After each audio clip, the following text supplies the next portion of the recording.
네, 반갑습니다. 네, 5월달은 이래저래 일이 많았습니다. 그죠? 오늘 152페이지 할 겁니다.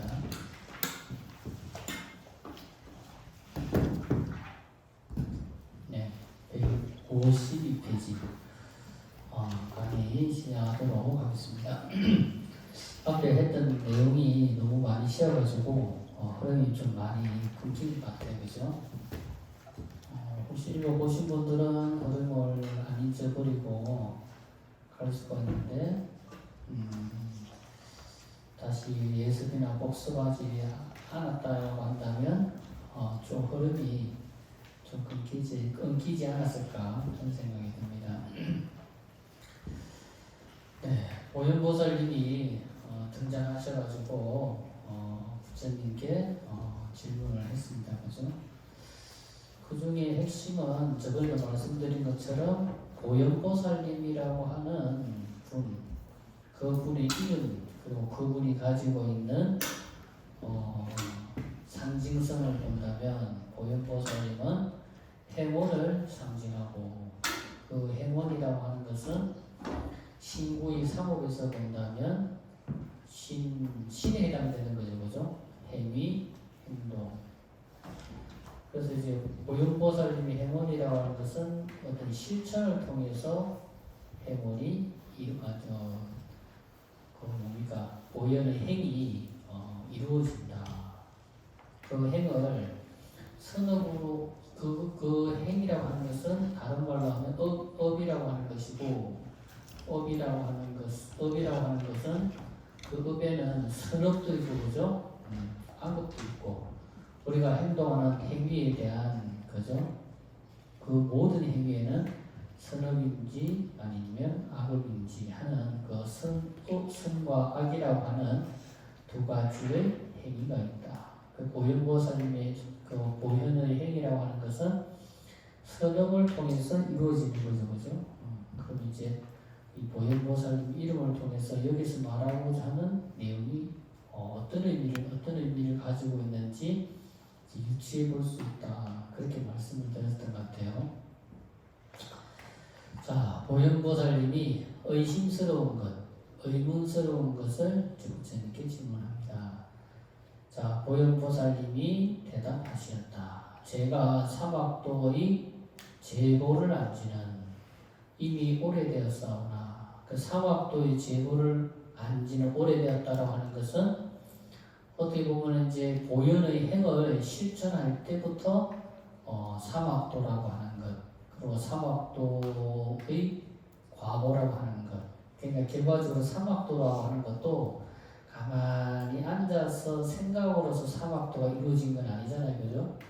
사막도라고 하는 것도 행위와 행동, 실천 그런 것을 통해서 사막도가 이루어지는 거고, 또 삼선도라고 하는 것도 내가 좋은 선행을 하면 세 가지 선도가 이루어지는 거고, 내가 악한 행위를 하면 세 가지 악도라는 것이 이루어진다라는 것을 보현보살님이 알고, 그리고 보현보살님은 그걸 알고 뭘 했다는 겁니까? 삼선도를 실천해서 보현의 행을 이루었다는 거잖아요. 그죠? 그러니까 알고 실천했겠지 모르고 실천하지는 안 했을 거 아니에요. 그죠? 내가 무엇이 행이 되고 무엇이 어떤 것이 선업이 되고 무엇이 악업이 되는지 알고 실천을 해야 성공공덕을 지을 수 있는 거지, 내가 하고 있는 행위가 악업인지 선업인지도 모르고 실천한다고 하면서 악업을 실천하면서 나는 선업을 실천한다고 실천할 수도 있잖아요. 그죠?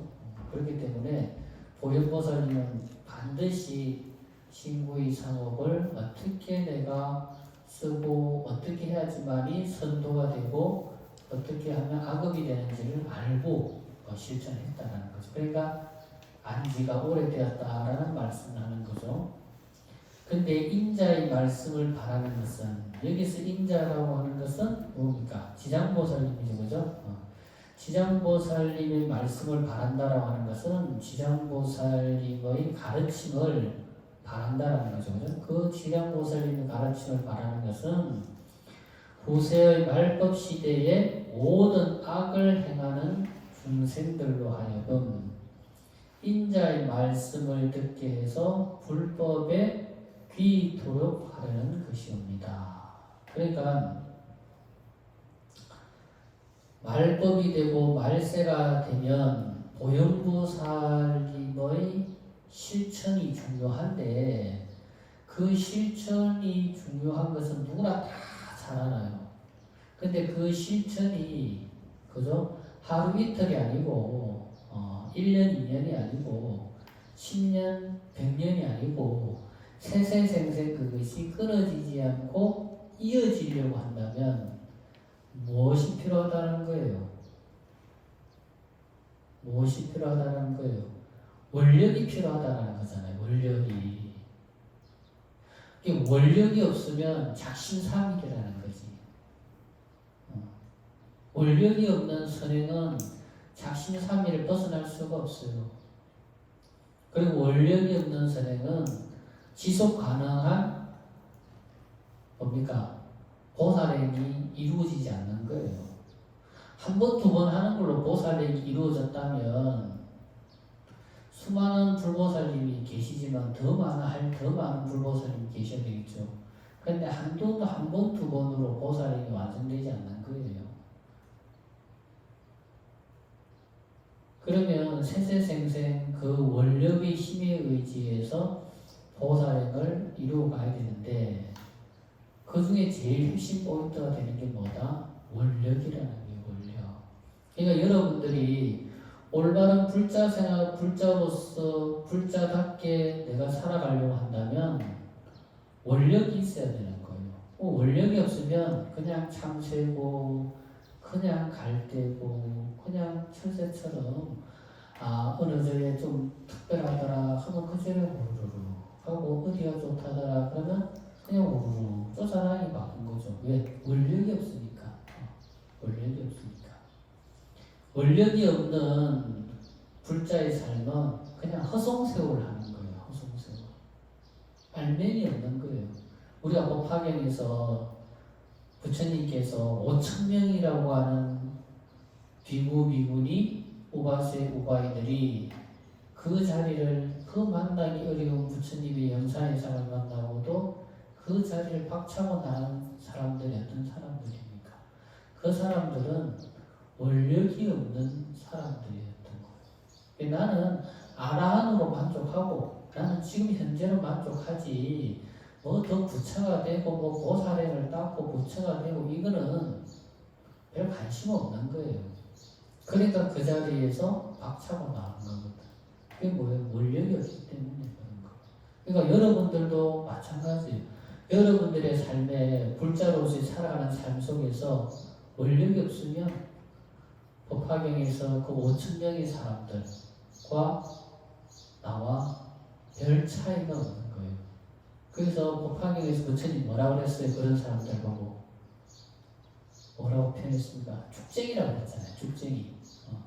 축쟁이들이 다 나갔고 여기 남아있는 사람들은 진실한 속이 꽉 찬 알맹이들만 남았다.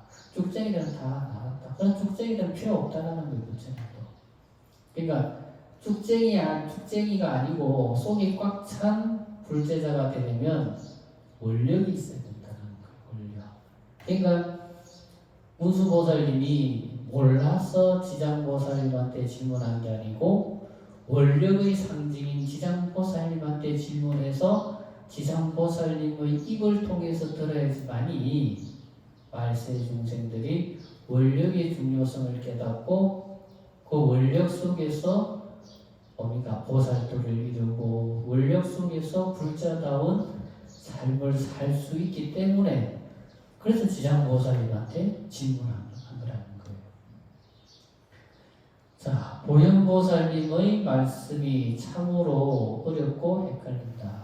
물어보시는 것으로 봐서는 몰라서 물어보시는 것 같았는데 또 여기에서 하시는 말씀은 알고 있기는 하지만 더욱 자세히 지장보살님께서 한번 설명해 주십시오라고 말씀하고 계신다. 그렇다면 보현보살님께서 말씀하시는 낙처가 어디에 있는 것인가? 한마디로 결론 짓자면 이 모든 것은 말법 시대의 중생들이 불법에 귀하기 쉽게 하기 위해서인 것이다. 자, 5-11번 악보, 그래서 악한 행위로서 받게 되는 과보는 따로 받는 것을 설명하시는데 먼저 총괄적으로 설명을 하시다. 지장보살님이 보현보살님에게 말씀하시었다. 인자시여, 지옥에서 받는 제보가 이와 같나이다. 자, 과목 설명이 보면 총괄적으로 설명한다 라고 했듯이 총괄적으로 말씀하신 것이고 자세한 내용은 이어서 나온다. 지장보살님의 말씀을 부연해서 설명한다면 인자시여, 지옥의 제보는 이와 같다라고 하시는 말씀은 앞에서 이미 지옥의 명호에 대해서 설명을 하였기 때문에 이와 같다라고 말씀하시는 것이다.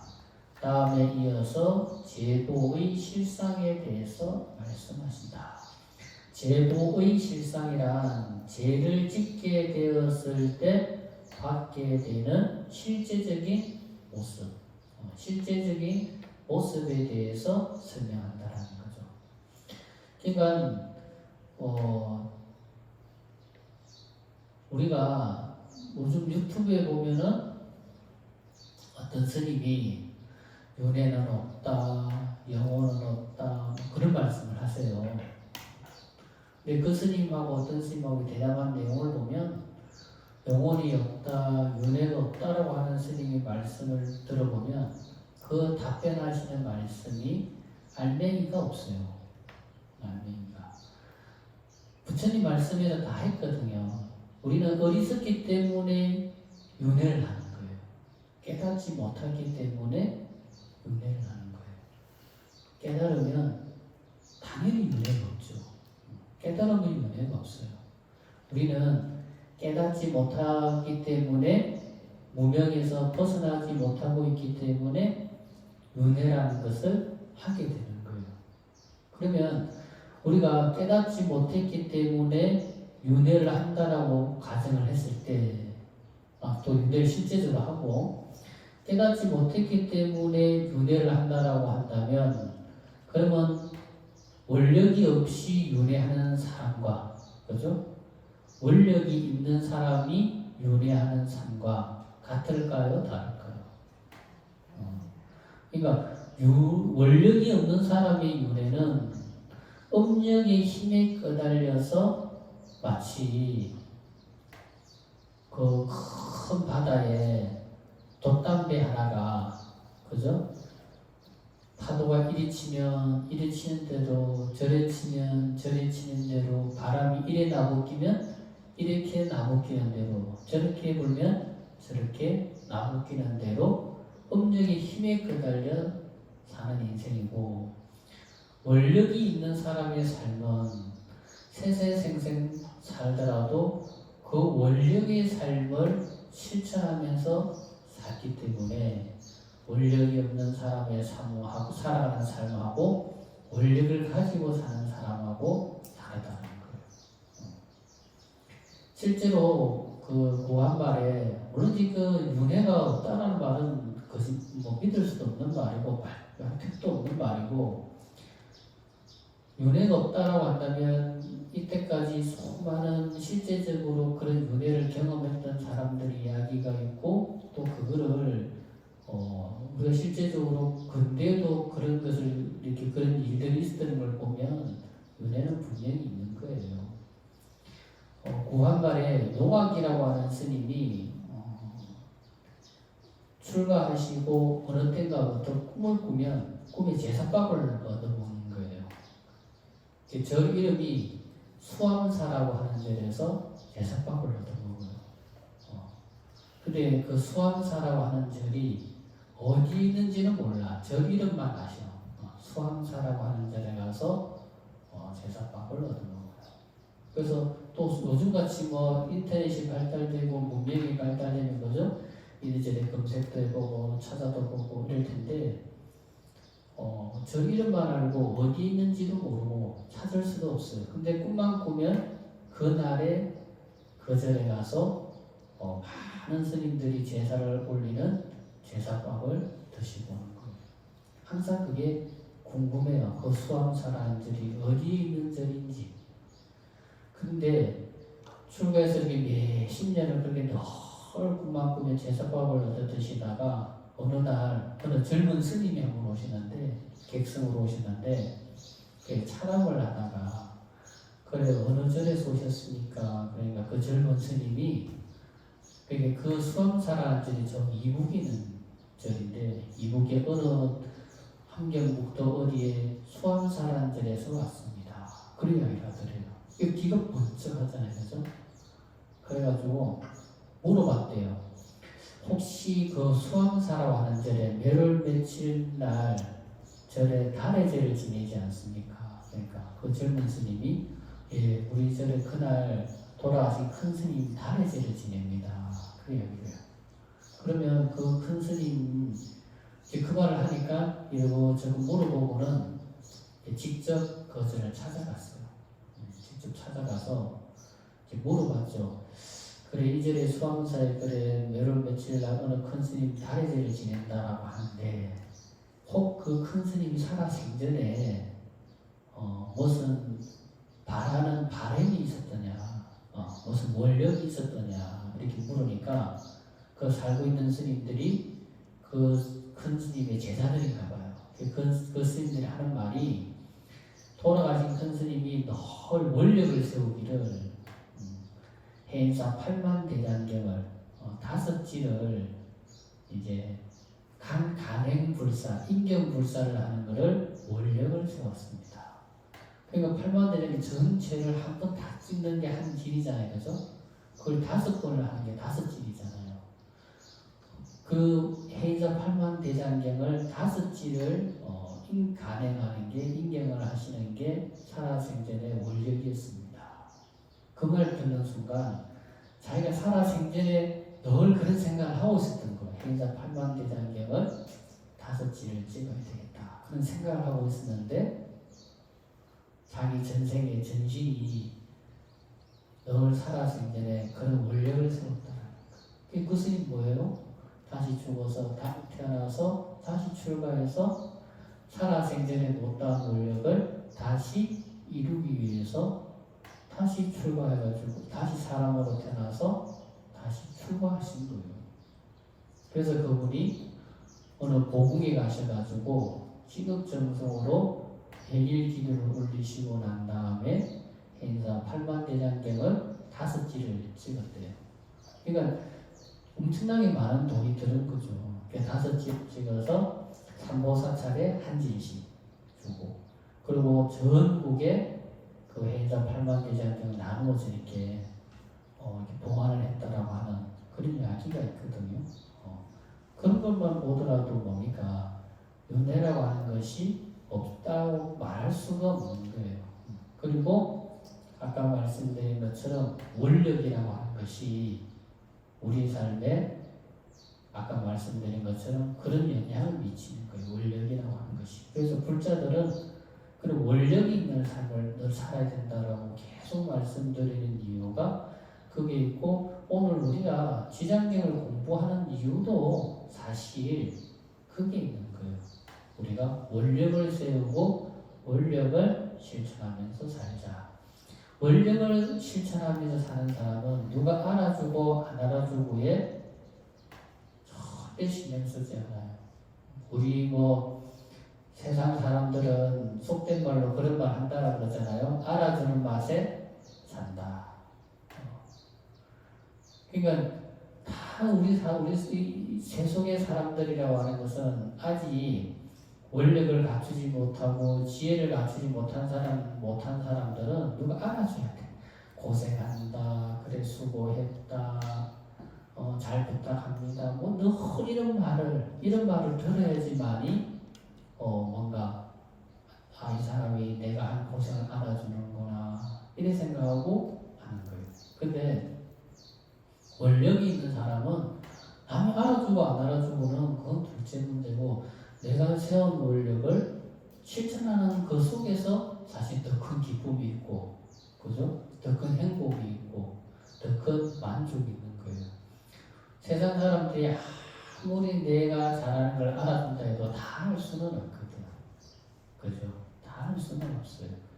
또 다 알아주지 못하기 때문에 어떤 마음이 일어납니다. 섭섭한 마음이 일어나는 거예요. 섭섭한 마음, 안 알아준 나는 내가 해야 될 거를 한다라고 생각하면 사실 누가 알아주든 안 알아주든 섭섭한 마음이 안 생겨요. 근데 저 사람이 내가 하는 걸 알아줬으면 해서 하면, 그죠? 알아줬으면 해서 하는데 몰라주면 어때요? 마음에 섭섭한 마음이 생기는 거예요. 그러면 그런 섭섭한 마음이 생기면 어찌 돼요? 그 마음이 내가 닦은 선행과 내가 닦은 공덕과 내가 닦은 복덕과 지혜를 싹 다 뭡니까? 호박씨 털어서 한 입에 톡 털어야듯이 까먹는 거예요.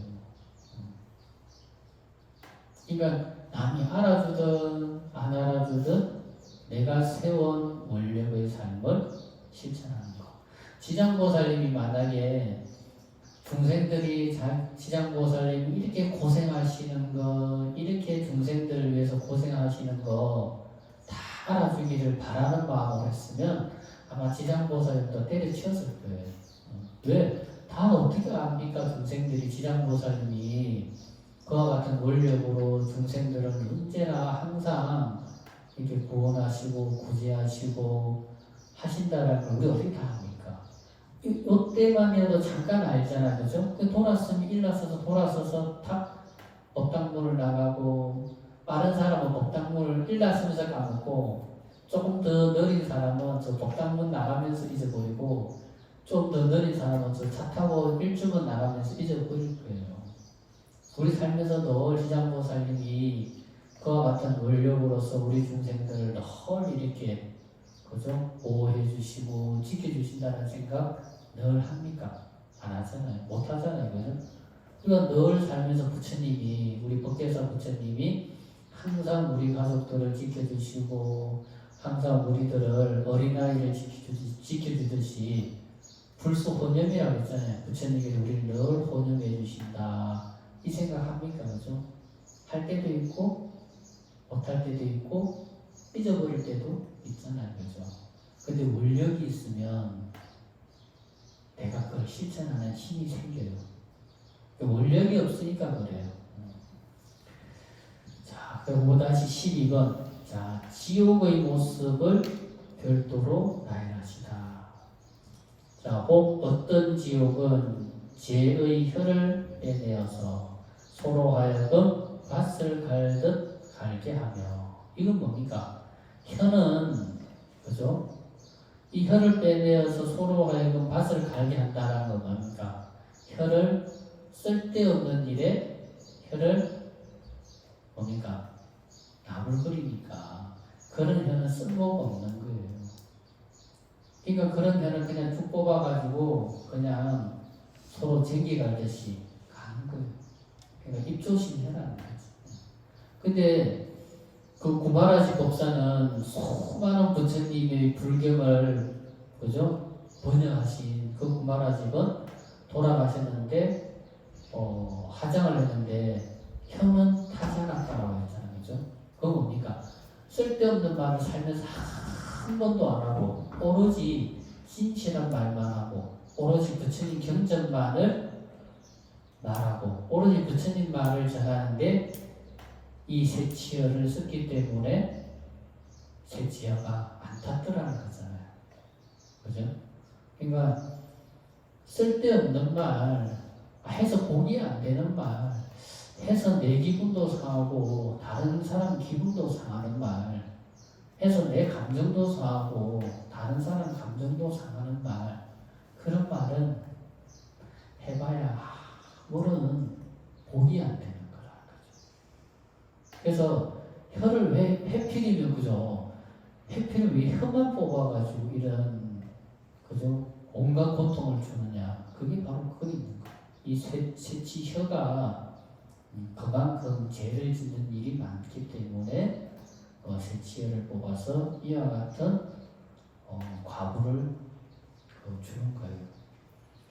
자, 혹 어떤 지옥은 죄인의 심장을 빼내어서 야차에게 먹게 하며, 혹 어떤 지옥은 펄펄 끓는 가마에 죄인의 몸을 삶으며, 혹 어떤 지옥은 얼겁게 달군 구리 쇠기둥을 죄인에게 끌어안게 하며, 혹 어떤 죄인은 맹렬한 불길이 날아다니면서 죄인에게 덮쳐오며, 혹 어떤 지옥은 언제나 차디찬 얼음뿐이며, 혹 어떤 지옥은 끝없는 똥 오줌뿐이며, 혹 어떤 지옥은 쇠뭉치가 날아다닙니다. 그러니까 이런 지옥은 특징이 뭡니까? 몸으로서 악행을 지었던 사람들에게 몸으로서 지은 악행의 과보를 받게 하는 거예요. 혹 어떤 지옥은 불창으로 죄인을 찌르며, 혹 어떤 지옥은 몽둥이로 가슴과 등을 후리치며, 혹 어떤 지옥은 손과 발을 불태우며, 혹 어떤 지옥은 쇠뱀이 희가가 조이며, 혹 어떤 지옥은 쇠개에게 물려 쫓겨다니며, 혹 어떤 지옥은 쇠로 만든 도새에 타게 하옵니다. 그래서 이제 신부의 사법이라고 하는 것 가운데 신읍을 통해서 지은 과보로 인해서 받게 되는 지옥이다. 이렇게 보시면 되겠고, 지옥은 크게 나누면 두 가지예요. 이제 파란 팔열이라고 해서 불과 가장 뜨거운 불을 통해서 우리에게 고통을 주거나, 아니면 가장 찬 추위를 통해서 우리에게 고통을 주거나, 이 두 가지가 가장 큰 맥락이고, 그 다음 이 큰 맥락 속에서 이런 이제 또 사사한 소소한 지옥들이 있는 거죠. 근데 지옥의 큰 줄기는 두 가지다. 우리 삶 속에서도 가장 큰 고통이 사실은 뽑으라면 두 가지잖아요, 그죠? 우리 생활하는 지옥 생활하는 고통에서 지극히 덥거나 지극히 춥거나. 지극히 추우면 그것도 고통이에요. 지극히 더워도 고통이고. 그러니까 이제 이 두 가지가 극단적인 두 가지 속에서 이제 다양한 또 작은 지옥들이 존재하는 거죠. 자, 지옥의 이름과 지옥에서 고통받는 모습을 보고 읽으면서 마음이 많이 불편할 것이다. 하지만 이것은 없는 것을 지은 것이 아니고 없는 허상을 말하는 것이 아닌 진실이다. 진실이기 때문에 좋아하거나 싫어하거나 할 것이 아니라 그냥 그대로 인정해야 하는데, 우리나라 사람들은 진실이지만 불편한 것을 싫어한다. 그래서 흔히 하는 말 가운데 불편한 진실이라는 말도 있지 않을까. 하지만 진실이지만 받아들이기 불편하다고 해서 외면하는 것은 진실이 더욱 불편한 진실이 된다. 이것은 더욱 슬픈 일이 된다. 불편하다고 외면하거나 피한다고 해서 현실적으로 그것이 없어지지 않기 때문이다. 자, 우리 중생들이 진실을 불편하게 느끼고 거부하는 것은 다름이 아니라 내가 지금 생각과 말 그리고 행동들이 선하지 못하고 악하기 때문에 죽으면 지옥에 갈 것 같기 때문이고, 또 하나는 편하게 자신이 하고 싶은 대로 막 살고 싶은데 그렇게 살면 지옥을 간다고 하니 그렇게 살 수가 없어서 불편한 것이다. 자신이 진실하게 산보에게 귀하고 부처님께서 가르치신 대로 보시와 지계를 실천하거나 지장보살 본원경의 가르치는 대로 산다면 나와는 아무런 관계가 없는 것들이다. 불편한 진실이 나와 관계가 있으면 진실이 불편하겠지만 나와 무관한 진실이라면 불편하지 않고 그냥 감당할 것이다. 그리고 한 걸음 더 나아가서 자신의 삶을 더욱 아름답게 가꾸는 삶을 살게 될 것이다. 우리 자신의 삶을 아름답게 가꾸는 방법은 부처님 말씀대로 살아가는 것이다. 그러니까 우리가 살면서 불편한 진실, 그리고 또 우리가 살면서 도둑이 재발적인다는 거, 그런 것들이 뭡니까? 다 내가 그와 연관이 있으면 진실이 불편한 거고, 나와 연관되어 있으면 도둑이 재발되듯이 불편한 거예요. 그죠?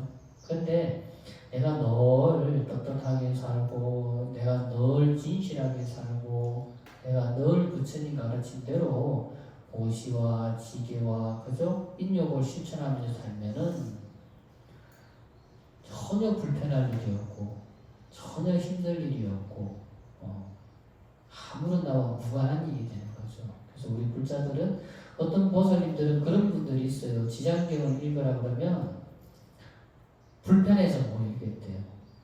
불편해서. 우리가 앞에서 말했던 관중생, 어명품, 지옥 이야기, 그죠? 지옥에서 고통받는 이야기, 이런 거를 읽으면 불편하대요. 자기 자신도 불편하고, 듣는 가족들도 불편하고. 그러니까, 그래서 지장경을 못 읽겠다라고 하시는 분들도 들어 계시더라. 그래서 이제 사실은 이게 이제 지옥이라고 하는 것이 아까도 말씀드린 것처럼 이게 진실이지만 불편하다는 거죠. 그죠? 진실이지만 불편하다. 진실인데 불편하다고 해서 그것이 없어지는 것도 아니고, 또 그 진실을 부정한다고 없어지는 것도 아닌데, 진실이지만 그것이 불편하다라고 하는 것. 그런 삶을 살지 않으려고 한다면, 내가 이제 아까 부처님 말씀대로 우리가 살면은 이런 것들이 사실 불편할 일이 없어요. 저번에도 말씀드린 것처럼. 자, 5-13번. 자, 괴로움을 가하는 형구들을 설명하시라. 자, 인자시여, 이와 같은 과보를 받는 각각의 지옥마다 또 100,000가지의 업을 다스리는 형구가 있는데, 그 모두가 구리, 쇠, 돌, 불 아닌 것이 없습니다. 이 네 가지의 물건들은 여러 가지 업력의 힘으로 나타난 것들이옵니다. 그러니까 이 네 가지, 구리, 쇠, 돌, 불이라고 하는 이 네 가지가, 그죠? 사람에게 고통을 가하는 기구라는 거죠. 그죠? 이 사람에게 고통을 가하는 기구의 특징을 보면 구리, 쇠, 돌, 불, 이 네 가지의 형태에서 벗어나지 않는다. 그러니까 수많은 고통이 있고 수많은 형벌이 있더라도 그 형벌을 가하는 기구의 근본은 구리, 쇠, 돌, 불이라고 하는 네 가지의 성질이다. 그럼 이 네 가지의 성질이라고 하는 것도 우리 중생들이 지은 업력의 힘에 의해서 이 네 가지가 생겨나는 거고, 이 네 가지가 변형이 되는 거예요.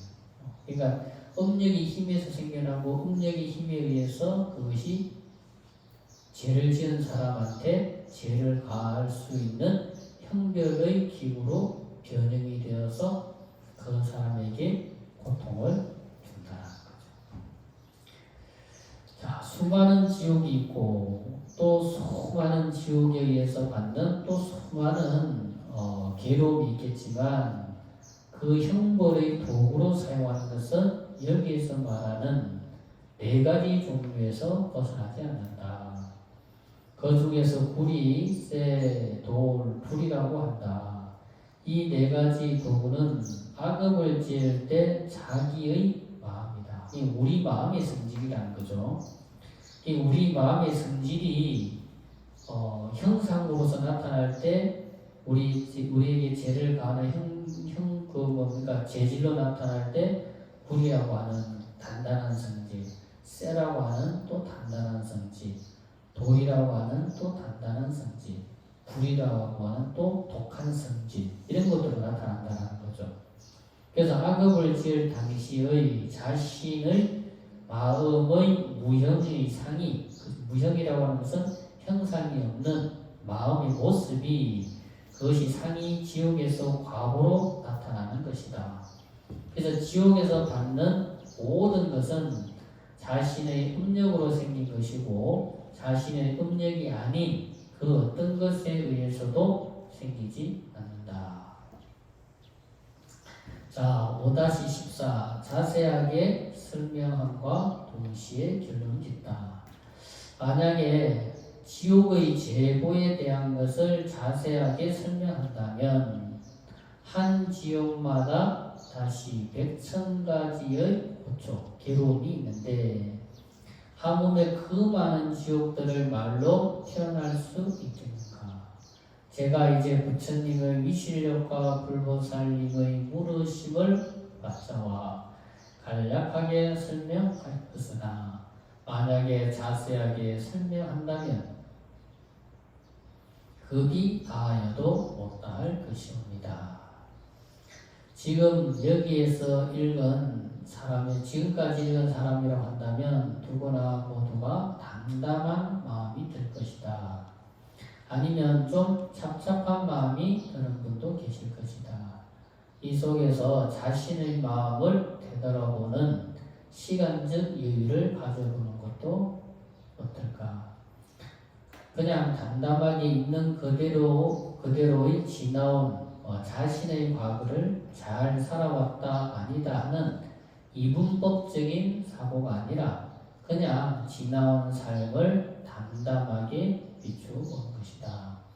담담하게 자신을 비추어 보는 시간 속에 앞으로 살아가야 할 자신의 삶의 방향이 설정될 것이다.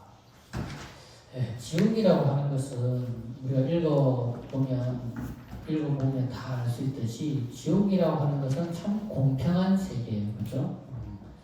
저 이웃 종교처럼 어떤 절대적인 사람이 형벌의 종류와 기구를 정해놓고 고통을 가하고 괴로움을 가하는 것이 아니라 내가 지은 악행, 악업 그것이 그대로 나에게 나타난다는 거. 그러니까 내가 지은 대로 그대로 받는다는 거. 그렇죠? 그러니까 이것은 공평한 세계예요. 불평등한 세계가 아니고 아주 지극히 공평한 세계예요. 그러니까 내가 지어서 내가 받는 거니까.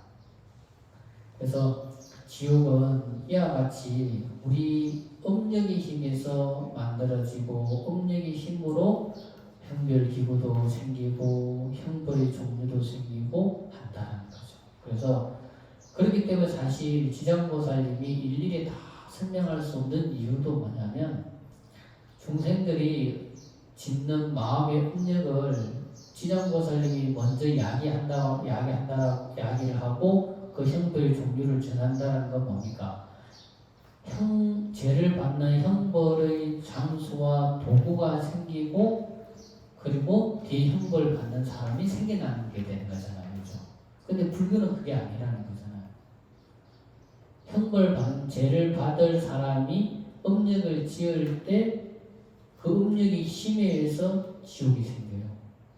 그리고 그 음력의 힘에 의해서 죄를 받는 도구가 생기고 그렇기 때문에 지장보살님이라고 한다더라도 다 알 수가 없는 거죠. 사람마다 또 다 다를 수가 있어요. 예를 들어서 돌이라 해도 그래서 돌로 썼던 형벌받는 기구가 있다. 그러면 조그만 돌로 받을 수도 있고 큰 돌로 받을 수도 있고 그 죄에 따라서 돌 크기가 다 달라질 거 아니에요. 그리고 어떻게 그거를 미리 지장보살님이 정할 수가 없는 거잖아요. 알 수가 없는 거잖아요. 그죠? 그러니까 아까도 말씀드린 것처럼 미리 말하고 미리 그 지옥이 이런 지옥을 정한다라고 하는 것은 지옥이 생기고 지옥에 받을 도구가 생기고 그 다음에 그 지옥에 가서 고통받을 대상이 생긴다는 식이 되기 때문에 그렇기 때문에 지장보살님께서 간단한 이런 기본은 간단하게 설명을 할 수는 있겠지만 자세하게 다 말할 수 없는 부분이 존재하는 거예요. 중생의 음력이 다 다르고 음력이 다 다르기 때문에 지장보살님께서 다 설명할 수 없다 이렇게 말씀하신다고 생각하시면 돼요. 우리가 생각할 때 그러면 지장보살님이 그 불가사한 위실력이 있고 지혜와 공덕이 있는데 그걸 다 설명해 주시면 되지 왜 다 설명할 수 없다라고 말씀하실까 생각할 수 있는데 이유는 거기에 있다라고 저는 생각이 들어요. 자, 열의 찬탄품 제유 이제 6번째로 넘어왔습니다. 열에게서 이제 찬탄하시는 품이다. 자, 6-1번 이제 품의 이름을 이제 설명해 보겠다. 지금 여기에서 위의 관, 중생, 업연품 제3 그리고 연부중생, 업감품 제4 지옥명오품 제5를 살펴보면 중생의 근기에 맞추어서 설법하셨고 그리고 미래의 중생들을 위해서 대원을 세우셨다. 그런 까닭에 부처님께서 현세의 이익됨을 찬탄하시는 것이며 부처님께서 교화하지 못한 중생과 그리고 더욱이 다가올 미래세까지 책임을 지시니 부처님께서 매우 아름답다고 지장보살님을 찬탄하시는 것이다. 6-2 자, 부처님께서 육도 중생들을 이롭게 하는 일을 찬탄하시는데 광명과 음성으로 찬탄하시면서 널리 시방벗기에 보하시다. 이때 부처님께서 온몸으로 큰 광명을 놓아서 백천만억의 항아의 모래수와 같이 많은 부처님의 세계를 두루 비추시고 큰 소리로서 널리 모든 부처님 세계 안에 있는 모든 보살마하살과 천룡, 귀신과 사람과 사람 아닌 이들에게 말씀하셨다. 자, 위의 세 품은 그죠? 관중생업의품, 연부중생, 업감품, 지옥명오품 이 세 품이죠, 그죠? 이 세 품은 모두가 말세의 남방아주이신 지장보살님과 대화의 대상에 대해서 교화의 대상에 대해서 교자가 되는데 대사가 됐다 그죠? 교화의 대상에 대해서 설법을 하셨다고 한다면 이제는 서가모니 부처님께서 찬탄하시고자 하는 것이다. 누구를? 지장보살님을 이제 찬탄하고자 하시는 것이다. 지장경 전체를 살펴보면 서가모니 부처님께서 3번에 걸쳐서 광명을 놓으시는데 첫 번째가 도리천공 신통품 제1에서 광명을 놓아서 도리천공의 법회를 장엄하시고 두 번째는 지금 여기 열의 찬탄품 제6에서 광명을 놓아서 지장보살님의 대효를 찬탄하시며 효화경이 뭐죠? 효화경을 찬탄하시며 세 번째는 마지막으로 견문 이품 제12에서 또 광명을 놓아서 또 지장보살님을 찬탄하신다. 그래서 이제 3번의 광명을 놓으신다. 그러니까 첫 번째 도리천공 신통품 제1, 열의 찬탄품 제6, 그리고 견문 이품 제12에서 이렇게 3번에 의해서 광명을 놓으신다. 자, 부처님께서 놓으시는 광명은 우리 모든 사람들이 본래 갖추고 있는 청정한 마음자리에서 나온 반야의 광명이기 때문에 시간과 공간을 초월해서 삼천 대천세계에 가득한 불국토라 하더라도 일시에 가득할 수 있는 것이다. 만약 부처님의 광명이 물리적인 시간과 공간을 초월하지 못한다면 도리천궁의 수많은 불보살님과 하늘 사람들이 일시에 모이지도 못할 것이고 또 도리천궁의 소식이 일시에 수많은 불국토에까지 전해지지 않을 것이다. 자, 시간과 공간이라는 것이 범부 중생들에게는 간과할 수 없는 물리적인 법칙이 존재하지만 깨달은 부처님의 입장에서 보면 시간이라는 것이나 공간이라는 것이 모두 우리 마음속에 존재하는 시간이고 공간이라는 것을 아시기 때문에 가능한 것이다. 자, 그러니까 이제 시간과 공간의 제약에서는 우리 마음에서 보면 시간과 공간의 제약이라고 하는 것은 없는 거예요. 근데 우리가 살아가는 현 시대에서는 시간과 공간이라고 하는 것의 제약을 사실 벗어날 수가 없죠. 그죠? 그렇지만 우리 본성, 우리 청정한 마음자리에서는 그 시간과 공간이라고 하는 것은 공간의 제약이라는 것은 없다 이 말입니다. 자, 6-3 찬탄할 것을 표시하시다. 내가 오늘의 지장보살 마하살이 시방세계에서 생각할 수 없고 의논할 수도 없는 불가사의한 위실력과 또 자기의 힘을 놔두어서 모든 재고 중생들을 구원한 일에 대해서 드러내어 찬탄하는 것을 들을지니라. 자, 이렇게 부처님께서 이렇게 시방법계 이렇게 지금 이제 선언하시는 거예요. 그러니까